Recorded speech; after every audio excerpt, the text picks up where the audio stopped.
Baiklah anak-anak, kita lanjut pembelajaran kita tentang gaya dan gerak untuk mereview pembelajaran minggu lalu. Nah, di sini mengenai konsep dan juga macam-macam gaya yang ada.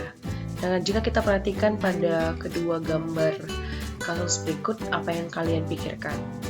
Coba. Nah, dalam kedua gambar ini kita lihat mereka sedang melakukan gaya. Seperti pembelajaran kita minggu lalu, gaya itu merupakan tarikan dan dorongan. Nah, di dalam gambar ini kita lihat bahwa terjadi dorongan terhadap benda. Nah, baik itu bapak yang di sebelah kiri mendorong mobil dan juga gerobak bakso atau gerobak mie ayam ya, mie ayam Magelang.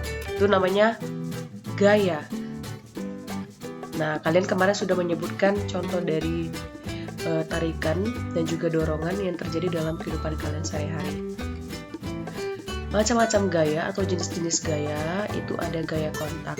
Gaya kontak itu seperti gaya yang bersentuhan antara dua benda atau lebih.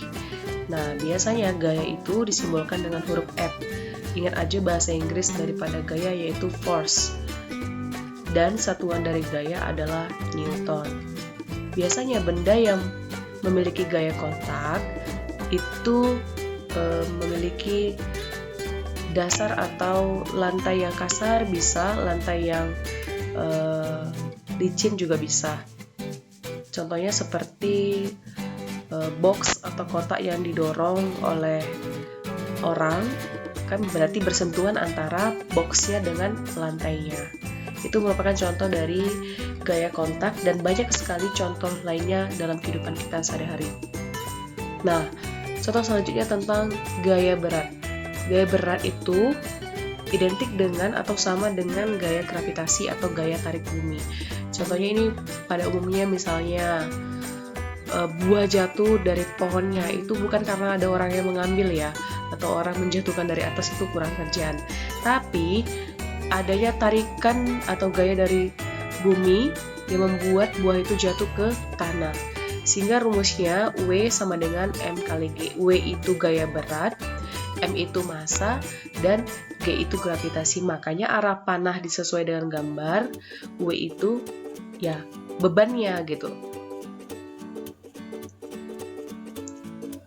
Kalian bisa mengambil beberapa contoh dari gaya kontak dan gaya berat dalam kehidupan sehari-hari sehingga dapat kita aplikasikan langsung dan sebenarnya sudah kita lakukan dalam kehidupan sehari-hari gitu. Contohnya kayak seperti kita mengendarai sepeda dan ban sepeda itu kan menyentuh lantai. Nah, itu bisa gaya sentuh. Dan contoh lagi gaya gesek, tadi udah gaya kontak, gaya gravitasi, nah ini gaya gesek. Apa itu?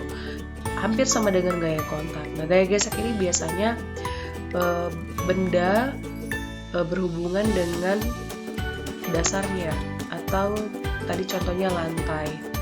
Bisa juga sepatu kita, tapak sepatu dengan lantai yang kasar atau halus atau licin. Nah, itu merupakan gaya gesek antara benda. Apakah ada gaya gesek yang menguntungkan? Ada. Ban mobil atau ban sepeda motor atau ban sepeda kalian. Kalau itu tidak maksudnya ada kayak bulu-bulu dari ban itu, kalau tidak ada maka kita bisa tergelincir atau tidak ada gaya remnya. Jadi gaya gesek yang menguntungkan itu ada. Nah, arah gaya gesek itu biasanya dia berlawanan dengan arah benda. Makanya gesek berarti dia memperlambatkan. Tapi ada gaya gesek yang merugikan. Itu bisa kita cari tahu sendiri dalam kehidupan sehari-hari. Lalu ada istilah dengan jenis gaya tegangan tali. Gaya tegangan tali banyak contohnya ya, misalnya saat menarik benda, dan ini paling umum itu katrol. Biasanya kalau ini zaman dulu itu menimba di dalam sumur itu ada katrol. Nah, di situ ada gaya tegangan antara tali dengan katrol tersebut. Sehingga ada gaya tarik dan dorong dan bisa menghasilkan